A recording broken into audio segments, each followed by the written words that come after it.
what I want to talk about is coalition building. And this is, for those of you who were here yesterday, we talked about scaffolding, right?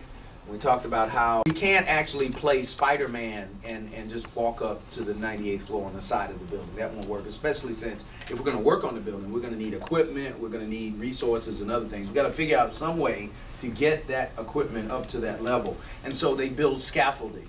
They essentially build these structures that go, or networks, if you will, that connect different parts of the building, and they actually work through that network to assemble the personnel and the materials that they need to work on the building. And they can work on any part of it, and they have mobility, they can move up and down. And so we talked about coalition building as scaffolding. That's another way of thinking about it, that we're building a structure that's outside of the organizations that we have, the leaders that we have, so that we can, in a sense, work on them. We're going to work on the organization, we're going to work on the leaders, we're going to work on our skills, and build a better structure. At least that's the idea.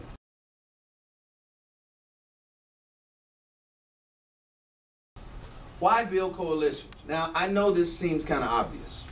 It isn't.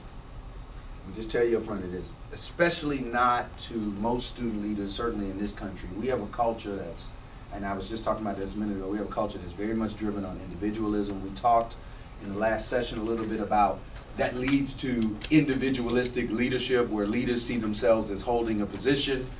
And if you just ask them in general, why should I build a coalition with other organizations? There's no, at least in their experience for many of them, there's no reason I should. I mean, unless I need money or something in particular from outside, there's no reason for me to go outside of myself or outside of my organization. So that means coalitions, the whole process of coalition building is an acquired skill. It's something you have to learn. You have to be taught. It's not necessarily natural.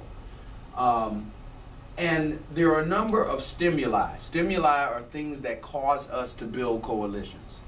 Okay, that's what I mean by stimuli. When you're confronted with certain situations, you're encouraged to try to create coalitions. These coalitions can be personal, right? Me to you. They can be organization. I'm going to spend most of my time today talking about organizational coalition, but I want you to understand that the logic still applies if we're talking about individuals. So two leaders could be doing kind of what we're talking about, but today we're going to talk about more two organizations, or two or more organizations building coalitions.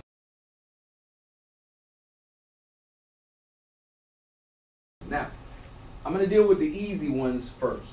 Mutual interest. You know, I don't have the statistics, but I gather that probably 90% of coalitions that exist among student organizations and among organizations generally are mutual interest coalitions. What are mutual interest coalitions? Well, I'm interested in something, you're interested in it. My organization is interested, your organization is interested, so we get together and we have a joint event or activity related to that. That's the simple one. That's the one that is likely naturally to happen. I'm going to use that word naturally. They tend to just happen. And this is most of what we do. Now, of course, there are some limitations to these, because they are very much based on, first of all, familiarity, right? I'm most likely to go to the people, the organizations I'm familiar with.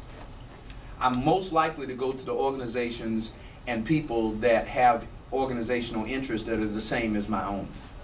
So it could quickly lead to a kind of very, here's the 5 organizations that always work together, and those 5 are going to consistently work together, and you don't have to tell them, they're just going to do that naturally. It leads to a cluster of organizations. For example, every campus that I've ever been on, there was a working relationship between an organization, and these names may not be relevant to UNO, but I'm just talking in general. We had an organization called Women of Color. There's usually an organization, something that covers that constituency. There's usually a Black Student Union or Black Student Association, and the NAACP.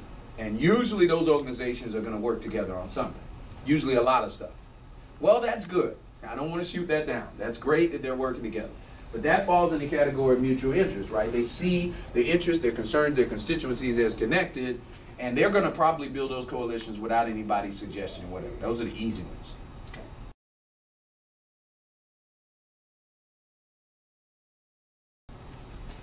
The other thing down here is mutual needs. Sometimes we need certain resources to have the activity or the event. And so we have, these are kind of convenient coalitions because they really don't involve us having a joint activity. We don't have to sit down and kind of hash out your vision, my vision. These are just, we used to call them marriages of convenience. The only reason I'm talking to you is because I need you got rooms, I don't have rooms. And so I want to have an activity, you've got the rooms, I don't have them. So I'm going to sit down with you, and the whole pretense of the conversation is kind of, what do I need to do to get your rooms? It's really a contractual thing. It's not really building a relationship. It's just a kind of quid pro quo kind of interaction.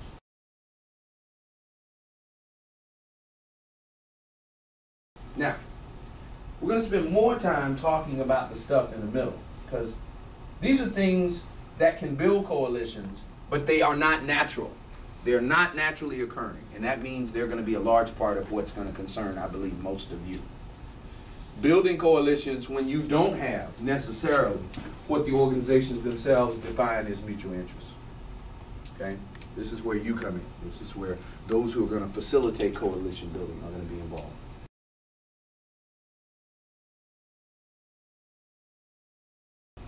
First of all, there's what I call the mutual capacity to contribute.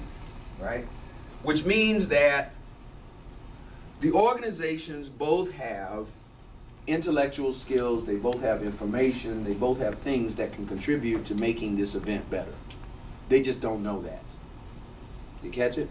Right? So I have information about gender, I have information about the military, I have information about the government, whatever. And the particular event or activity that somebody wants to have is an event where my information could benefit that event. Now here's the problem. They don't know me. And they don't know my organization. And they've never worked with us before. If nobody does anything, absolutely nothing's going to happen. They're going to have that activity and I'm not going to be involved and we're going to keep rolling. This is where the facilitator, and by the way, I will use the term for you, facilitator. Right?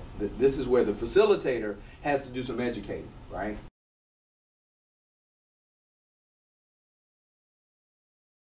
Cross-cutting constituencies, right? Constituency means the people that the particular organization is going to serve, right? Every organization has a constituency.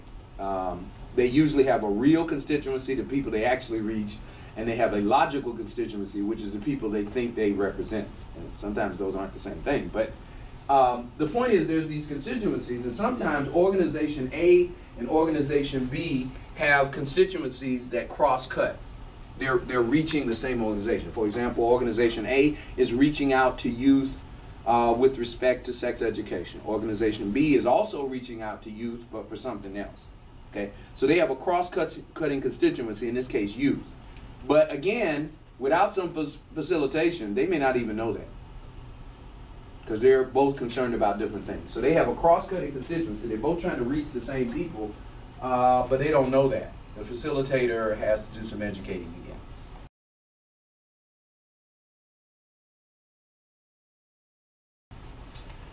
again. Relative resource limitations. Okay, this is a lot like that last one, mutual need. This is where we don't have a critical piece of the puzzle we need. This is that organization that just can't figure out why it is that women don't attend its events. Okay? It's not that they say women aren't welcome, but they just cannot figure out, we've got this limitation, we've got this problem, we don't seem to be able to grapple with it, and they bring this to you. And of course, there's a wide variety of organizations that specifically focus on that could be brought in. They don't know what they are. They've never worked with them, which is probably why the problem exists in the first place. And so now you've got work to do.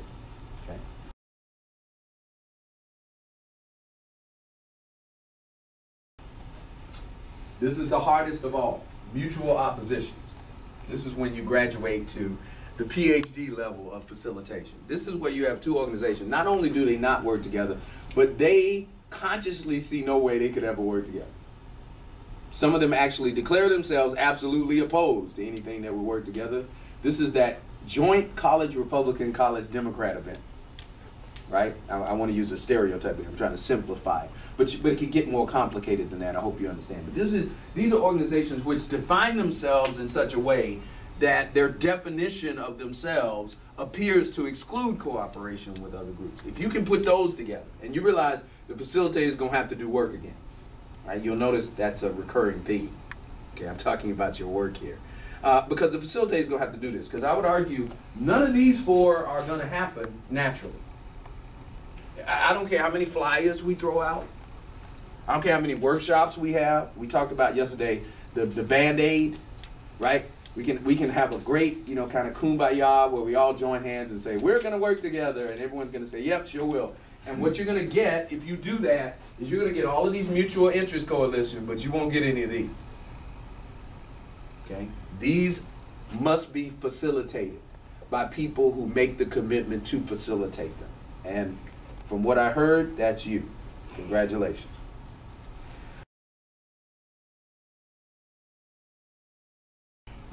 Okay, we're going to start first with the mutual. I'm going to start with the mutual interest. This is the one I talked about. We're going to drill down a little bit.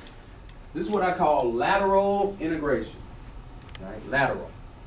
Right? If you could imagine A, B, and C, right? Organization A, B, and C kind of lined up, and this is lateral integration. The idea they're going across each other and connecting, right? This is three people joining hands, if you want to try to visualize it, right?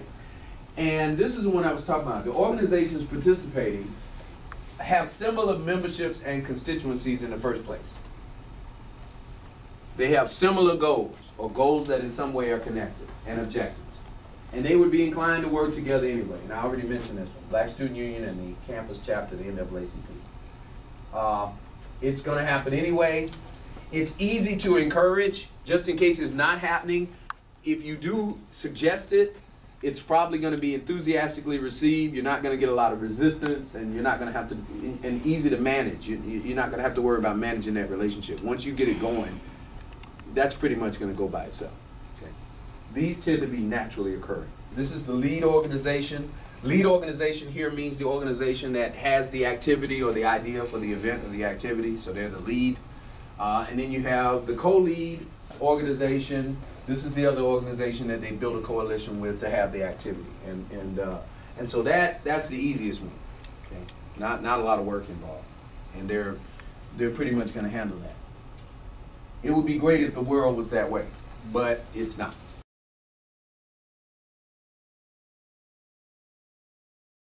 Now we go to vertical integration.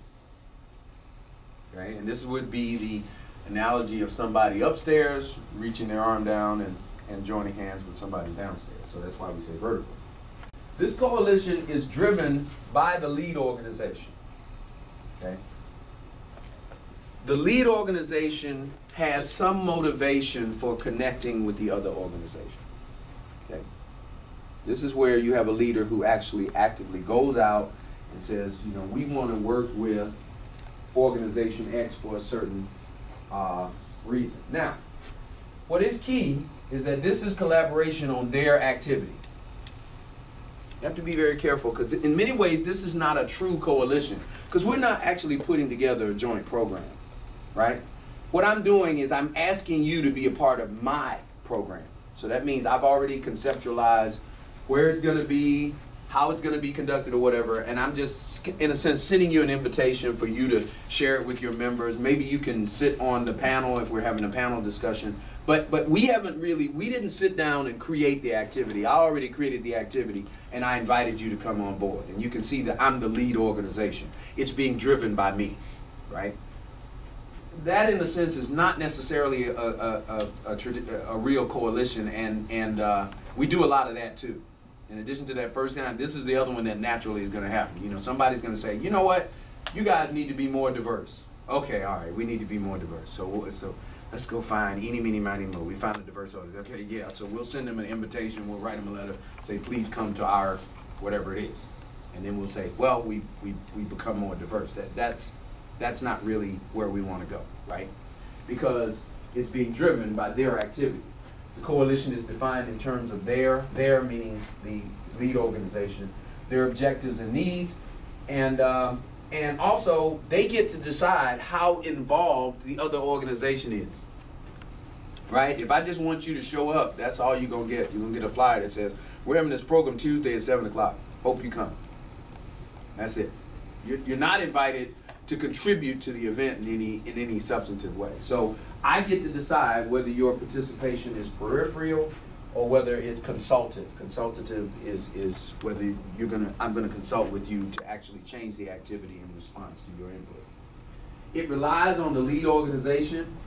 Problem with these coalitions, they also tend to be kind of weak. They tend to be convenient. These are those convenient coalitions, because when the lead organization decides we're not going to be involved with this anymore, that it's gone, because they're driving it. It's easy to manage if there is no dissension.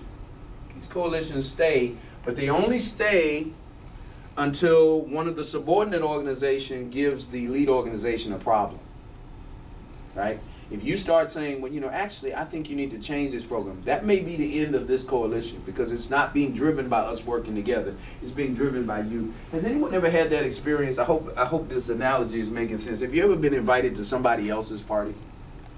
And you know the difference between being invited to someone else's party and being invited to get with a group of people and plan a party?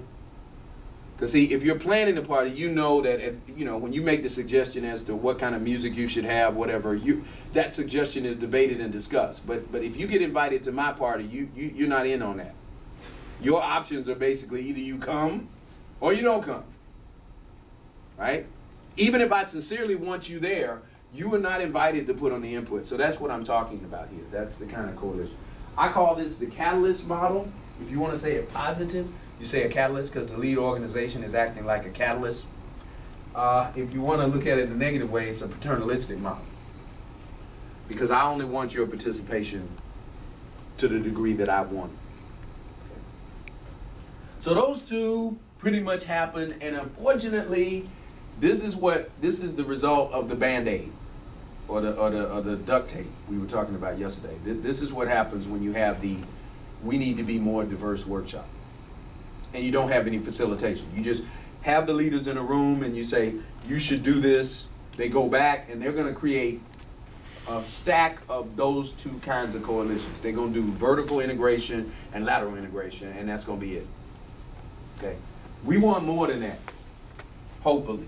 We've decided we want to go further than that.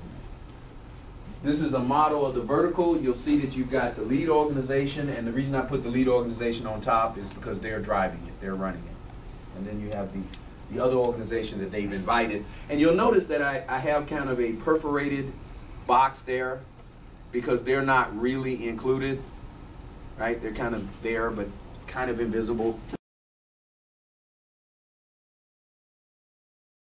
These are not going to be built without you or somebody taking the responsibility. And most leaders are not going to build. All of these have upsides and downsides. Leaders don't like downsides. When they see downsides, they don't do it. So it becomes the task of the facilitator to, in a sense, convince them, to show them the upside. That's always going to be true for all the ones we're talking about. Okay. This model is called mutual capacity to contribute. This is the event that I've been having. Maybe I've been having this event, or my organization has been having this event for 4 years, and it has a certain level of success.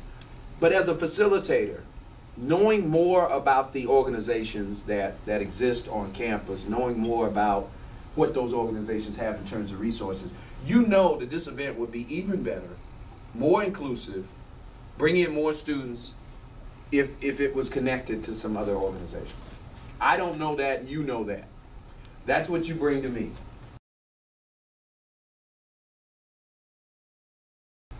First of all, the facilitator must educate the organizations about the possibilities that the other organizations can bring. So this is where you come in and you have a chat with me and you talk to me about how organization X can contribute to this event that I'm having. Here's what they can bring. Here's how your event can move to another level if you included this group. This means the facilitator must have knowledge of the organization. You got to know what you're talking about, right? If you're gonna consult with me about what the advantages in working with, I don't know, the debate team is, you got to know what the debate team is. One of the things that I find that always kills coalition building is the person who's trying to encourage the coalition really doesn't know what the organizations would bring to the table, right? If you're trying to convince me to buy a used car, right, you're going to have to talk to me about the advantages of that vehicle. If all you can say is, well, it's a nice car, right? If that's your sales pitch, you know, it'd be nice if you bought it. I'm not motivated. I'm simply not going to be motivated. The same thing is going to happen if you're standing there with a leader. You should work with the debate team. Why? If you don't have an answer why, I mean, you know, there's really no point in the interaction. I'm not listening anymore. So now you've got to, before you talk to me, you've got to know what the debate team, you've got to know something about the debate team, who their leaders are, because if I'm going to make contact, I got to make contact with their leaders. I got to know who those people are and why, what is it that they would bring to my activity, right? What is it that I'm going to get in this interaction? And I use the example, think of it as getting a fast food customer to consider a different menu option, okay? So they're at the fast food restaurant and they're going to get something to eat. And they've always ordered this one thing, whatever it is. You're going to try to sell them something else on the menu. You got to explain to them how this different menu item is better than the one that they've been, you know, purchasing each time. Now the customer is going to do a cost-benefit analysis, isn't that right? If you've been buying a hamburger for $2 and I'm trying to sell you something for $4, then there needs to be more of an explanation. Because if we stop at the $4 and $2, I'm like, unless I want to spend $4. If I'm price sensitive, that's the end of that item. But now, if you can convince me that what you're offering me is worth the $4 of investment, right? It's better for you. It's healthier. It's less fat. It's less grease. Whatever it is, if you make that case. And by the way, I'm not speaking fictitiously. Those of you who know about the health food store industry know that that's exactly what they have to do, because health food stores and health food store items are really more expensive than traditional grocery items. But they've been able to survive because they've been able to convince people, yeah, you're going to pay a little more, but what you're going to get in exchange for that additional payment. In this case, you're going to have to convince leaders, yeah, you're going to have to do a little extra work, yeah, you're going to have to work with some people, but here's an advantage accruing to your event and your activity as a result of building this coalition. Your job is to raise the benefits and minimize the costs. Well, raising the benefits is what I'm talking about, is the process of saying, here's what you get as an advantage in working with other organizations, or a particular organization. Number two is minimize the cost. What's an example of a cost? Because we don't think of it in terms of money here. Maybe no money is involved. But there is a cost. If I've got to meet somebody that I don't know, that's a cost. I want you to see that as a cost. Okay, I know perhaps for you it's not, because I suspect if you're in this room, you're the kind of person who loves to meet people, so that's not, for you that's not a cost. That may be a benefit. But for many leaders, especially if they haven't done this before, this is a cost. And it can be a pretty high one. So I'm going to sit down and talk to the head of the debate team, and I don't even know who they are or whatever. I'm a little nervous about that. And if you leave them to do that themselves, guess what? They're not going to do it. Do not be surprised. They're not going to do it. Okay? So that means, who's going to have to call the meeting? You are. This is where facilitation comes in. So now this is minimizing the cost, because you're going to meet this person, so there's still a cost, but I'm going to minimize it by providing a setting where I'm going to facilitate that. I'll be there with you as we discuss how we can get this event together and make it better. That's an important thing. Too often, we tell leaders to go do this. That, you know, you have to understand, A, in many cases they don't know how. B, there's that general kind of human thing about not knowing somebody, and especially if depending on how far you're going away from your traditional organizational boundary, you may not feel comfortable, and so therefore you're going to have to sit people in a room. I was part of a Black Student Alliance, is what it was called. And we were supposed to, and they said, well, you know, you should look at diversity issues. We got this big sales pitch from the center that was in charge of student programming. And so we went around and somebody suggested, why don't you deal with sexuality in the African American community? Why don't you have a workshop on that, whatever? Now, first of all, nobody in the organization had any clue how to do that.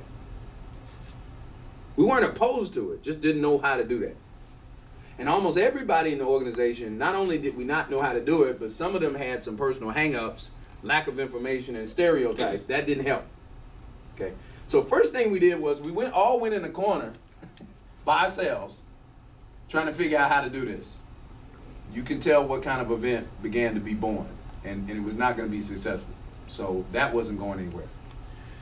So the next suggestion was we had on campus an organization that dealt with students from, you know, what I call multi-dimensional sexualities and whatever. And we had that organization. Everybody was like, okay, we could work with them.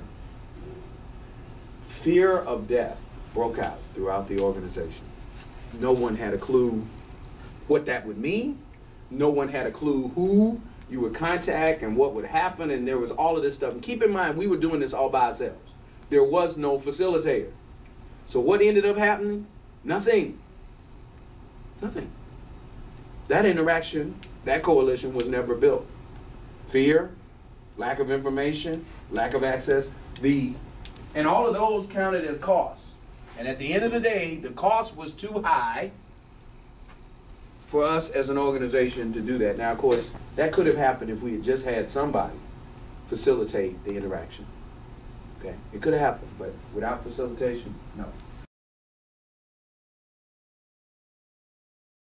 What are the upsides? There are going to be more people coming to the event.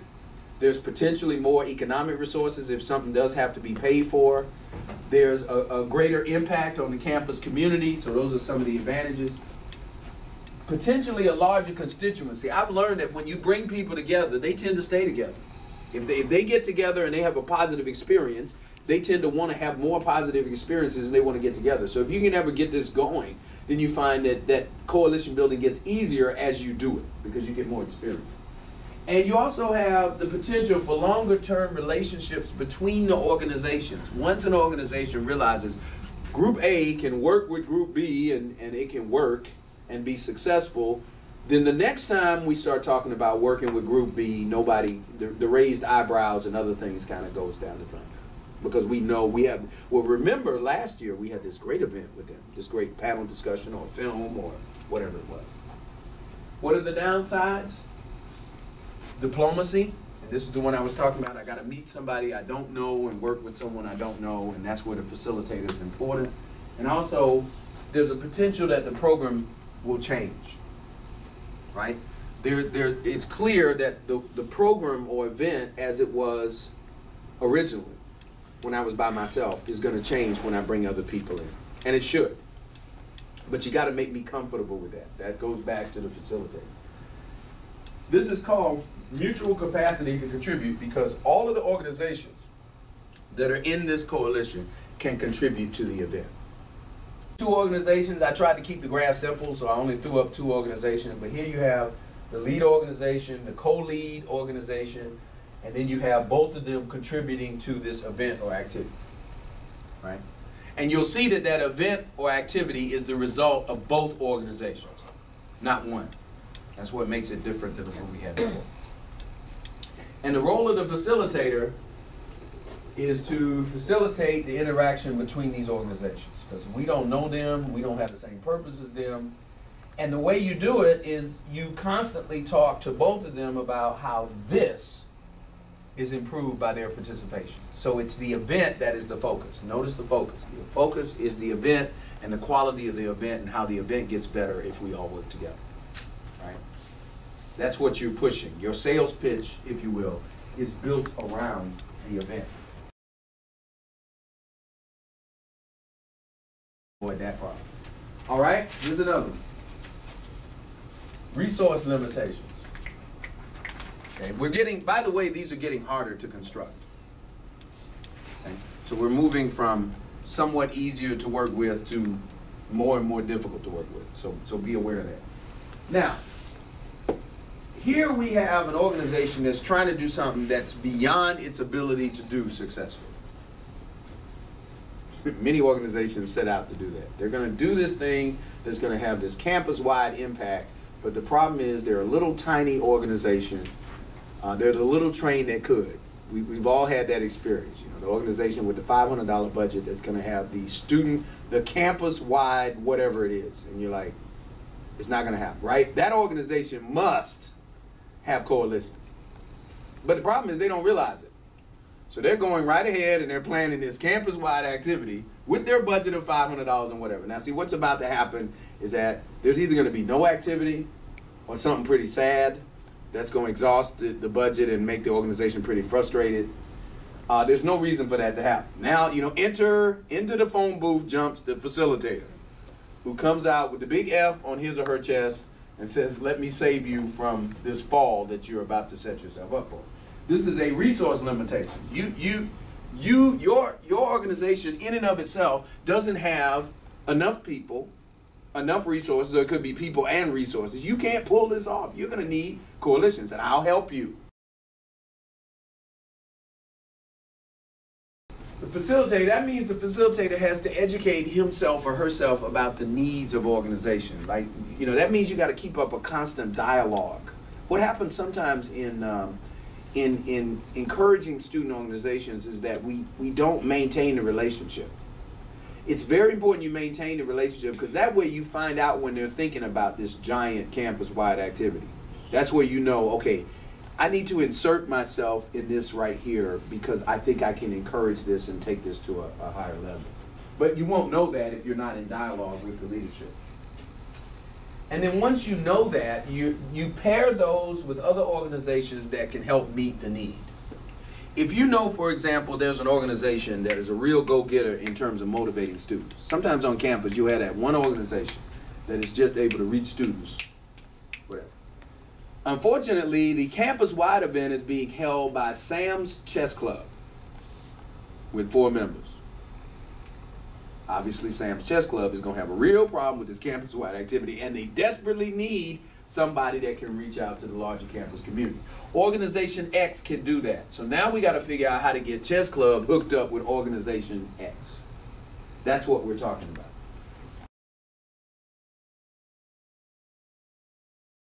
What's the upside here? The upside is that if you successfully do that, it means the event is more likely to be successful.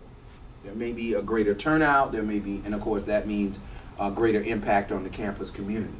And it also means potentially saving an organization from spending a lot of time and energy doing something that's probably not going to materialize. The downside is that you may have to construct this as a part 1 and part 2 activity.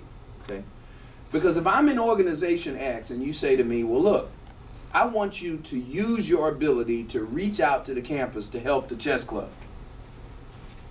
Even if I say yes, there's going to be this question, get ready for it, what's in it for me? I mean, we're not the chess club. So why should I be helping the chess club? Because we don't do chess. Now this is the part 1 and part 2. Like, okay, that's part 1. Part 2 is that you've got to think about how could the chess club and whatever resources it has benefit this large organization. And I'm going to give you a tangible example. And the reason I use chess club is because that was the actual tangible example. It was the chess club and the mathematics club. Okay? Didn't have any connection with each other. Math club was kind of math majors, people interested in math. Chess club was chess, you know. And the irony is that even though there were a few members who were in both, there wasn't really a connection. So the chess club wanted to have one of these big, giant activities related to chess, and they really didn't have the resources and whatever. Math club, on the other hand, had a much bigger constituency and so forth. But nothing's going to happen without, here it comes, the facilitator. Facilitator comes in and says, okay, here's what we're going to do.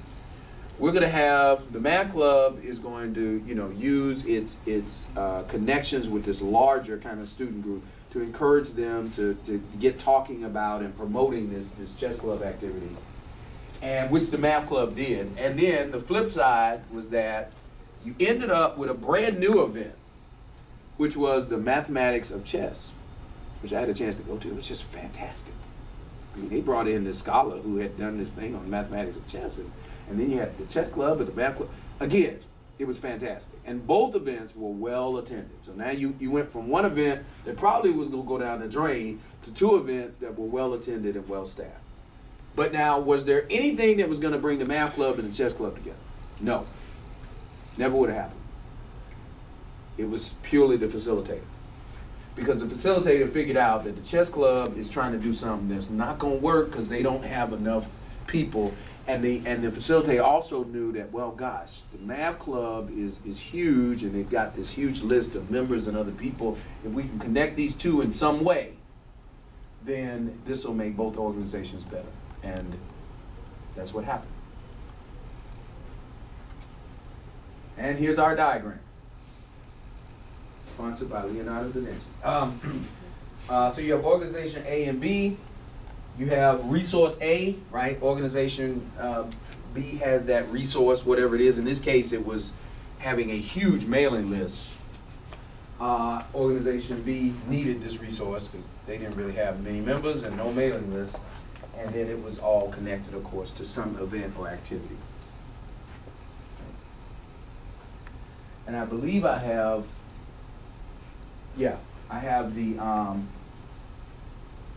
more complicated model of what we just showed you. Again, you have one organization here with resource A. Only in this model you have both organizations have resources, but both of them have needs. They both need what the other one has. So maybe we've got the members, you've got the money. Right? Or I've got the money, you got the members, or I've got the rooms, you've got the members. The point is, but either one of us, we're at a disadvantage if we don't bring those together. Because now I got all this money, but I don't have any members to spend it on. And then you've got all these members, but you don't have enough, you don't have enough resources to provide. And so we connect these two, and we end up having, and you'll notice that there's two lines here. There's actually two lines. A little tough to see from a distance. So that means you may have more than one activity, right? Because it could be a part one, part two situation where we have. But the point is, we're building the coalition so that both organizations can take advantage of the resources they have. This one usually is pretty popular too, up the line in administration, because it means that you're efficiently using resources too. I mean, there's nothing worse than the organization that has a chunk of resources that really doesn't do much, and then another one that does a lot but has a limited amount of resources. So it's a way of distributing limited resources too, which is usually a problem when we're dealing with these kinds of issues. We usually don't get tons of money and tons of resources to play with in the first place. The disadvantage is that we've got to, there might be a delayed gratification aspect here, which is, we're gonna have this first event. When you first come to me, right, I'm the president of the math club in this example. You first come to me with this chess club thing. Well, there's nothing in this for me. Initially, right? I mean, at the very beginning, you're just asking me to do something for them. Now it may develop into a relationship that then leads to the second activity, which it did. But the point is, when you first come to me, you're making the case that I should help out a fellow student organization without any immediate return other than, now of course, those of us who are inclined to believe we should help people, that's great. It'd be great if all leaders had that mentality. Trust me, no, okay? Some leaders are like, what is my organization, my constituency gonna get? And sometimes saying to them, the comfort of knowing that you've made a positive contribution to the university community, sometimes that doesn't exactly get them really fired up. And so that's kind of the downside. That's what you got to work over, right? And I would suggest, if I was trying to do this, I would already have in mind, potentially, how, another activity or another event in which the balance could be rebalanced in the opposite direction, right? So the facilitator who was joining the chess club and the math club had already thought about something like the mathematics of chess. That was already kind of mentally, even though that wasn't on the table at the beginning, there had already been some thought about that, so that way when you went to the president of the math club, you say, well, maybe we could do something connecting math and chess. And that got them thinking, and eventually it became a reality, right? But yeah, that's the downside. The downside is that when you initially come to me, you're saying, can I help out organization A? Why should I do that? right? So it does require some planning.